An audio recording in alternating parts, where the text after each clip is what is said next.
Hey, what's up guys, and welcome back to Fine Tuning. Today we're going to be doing a comparison of 3 of Vertex's Dumble style pedals. So I have on my board down here, I have the steel string, the Ultraphonix, and the Ultraphonix HRM. Now the steel string is based off of a steel string singer type sound, so it's a pretty low gain type sound. It's meant to be like a kind of a clean drive, you know, that gives you like a sustain without really dirtying up too much. The Ultraphonix is kind of based off the Overdrive Special, so it's meant to be kind of a sweet, blooming kind of Robin Ford type sound. And then the HRM is based off the Overdrive Special with EL34 power tubes, which is a decidedly different sound.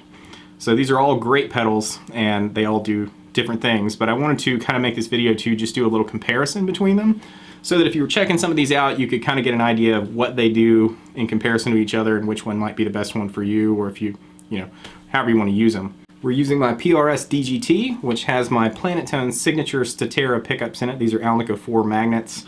The bridge is about 9.5K and the neck is about 7.5K, so they're kind of medium output humbuckers.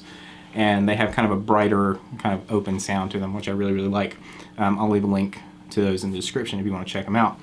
And what we're going to do is, we'll start with the amp's clean tone, and I'm just adding a little bit of reverb from the Boss, and that reverb is going to be on all the pedal settings.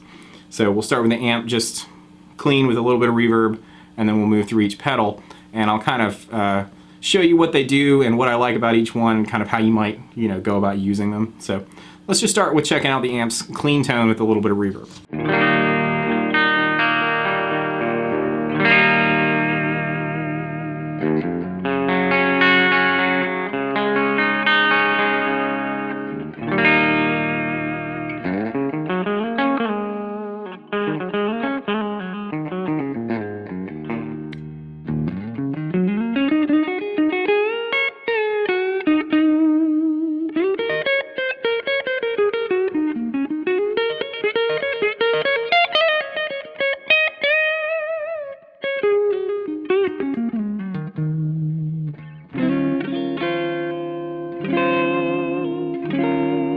So you can hear I'm working off a platform that's pretty clean. It's, if I hit the guitar really hard, it'll break up just a little bit, but it's pretty clean, and it's got a nice kind of warm fullness to it. Now that you heard the clean tone, let's check out the steel string. So the steel string is a pretty low drive amount of kind of distortion that it will add. So I've got the knob maxed out just so you can hear the kind of character of the distortion that it adds. But the main thing about this is that it's got tons of headroom, like tons of output volume if you want it. So if you want to use this to kind of kick the front of an amp, it works great for that. But anyway, here is clean, and then I'll immediately step over to the steel string.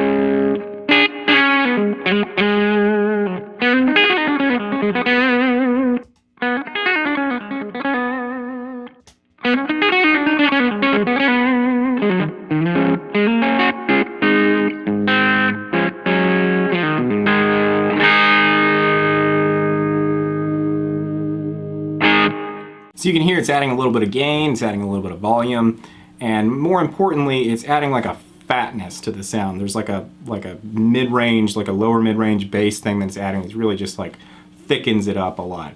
And I find that this is particularly useful for single coils, and even more so if you were using a guitar like this one that has the split coil option, because usually split humbuckers do not sound quite as like throaty and fat as a full-blown single coil. So this can kind of help make up the difference. I'll show you what I mean. So I'm going to put it on the neck pickup split, and we'll do it on the regular dry clean sound, and then I'll kick on the steel string and you can hear how it kind of makes up the difference.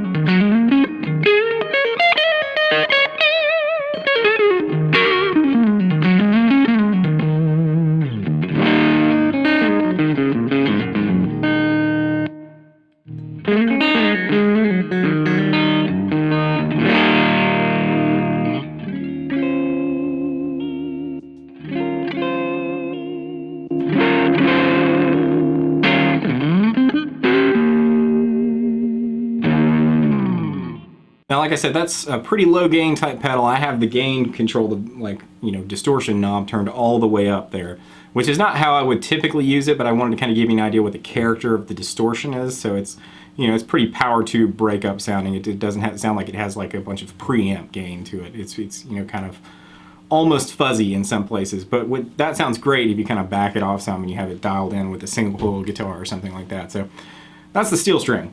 So let's move on to the Ultraphonix. This is one of my all-time favorite distortion pedals. It just is amazing sounding. So I'll play again clean, and then I'll turn on the Ultraphonix.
So you can hear it's very fat, musical sounding overdrive. It's got a nice kind of bloom to it. After you pick the note, it kind of like opens up and it's very vocal sounding. It's a great sounding distortion pedal in front of a very clean sound. So that's the regular Ultraphonix, which is kind of a smooth, blossoming, like sweet sounding overdrive. So what if we were to take that same overdrive sound and kind of give it the EL34 Marshall character? And that's what the HRM does. So I'm going to play clean, and then I'm going to kick on the regular Ultraphonix, and then I'll turn on the HRM, set at a pretty similar gain level, and you can hear there's a kind of like top-end sort of crispiness that happens with the HRM, and that's kind of the EL34 type thing coming through. So here's clean once again.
So I really like the HRM because it's a lot like the Ultraphonix in that it has that kind of blossoming, like mid-range thing that's, I guess, kind of characteristic of that Dumble style circuit.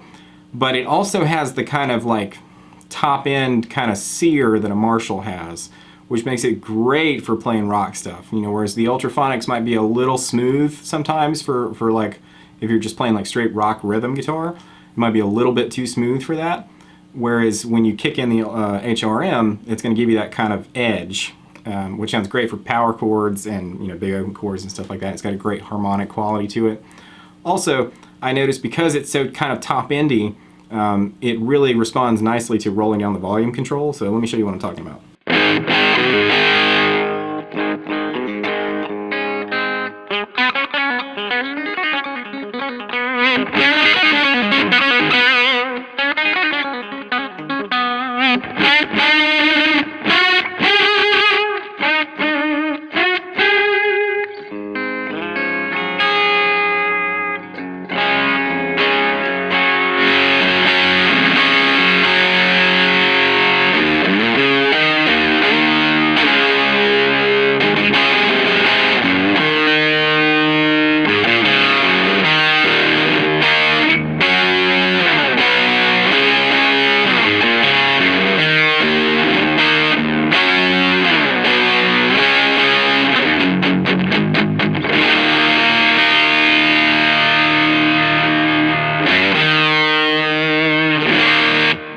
I don't have any real experience with an actual Dumble overdrive special, or any Dumble for that matter.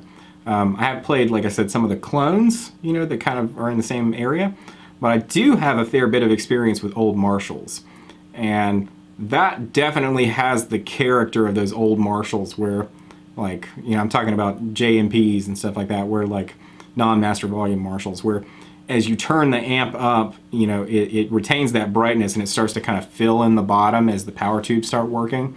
And it's kind of a messy, brash sound, but that's the sound. Like, and I hope that these microphones that I've got in the room are capturing the way that it makes the amp move air. Because if I close my eyes, I would 100% think I was playing like a blues breaker or something over there. Like, it just has that air movement thing that just feels like you're sitting next to a roaring amp. And I'm not playing super loud. This is like club stage loud, and it just nails that sound, and it's very harmonically responsive. You can get a lot of cool kind of, you know, harmonic squeaks and squawks out of it. Like I said, it's just less sweet than the Ultraphonix. It's more edgy, more aggressive. They're both great, so it's just about what you like. All right, that's my comparison of the Vertex pedals, steel string Ultraphonix and Ultraphonix HRM. Like I said, I think they're all great. It just depends on what you're after. All of these are staying on my board because they all just do a thing that I really dig, and it's very natural and sounds like part of the amp, which is just, you know, to me it's like adding a channel to the amp rather than adding a pedal to the front of the amp. And that is a remarkable thing. I think it's difficult to do, and they've really nailed it. So go check all these out. I'll leave links to Vertex website in the description so you can go check them out for yourself. But until next time, I'll play you out with some more of that HRM kind of crispy goodness.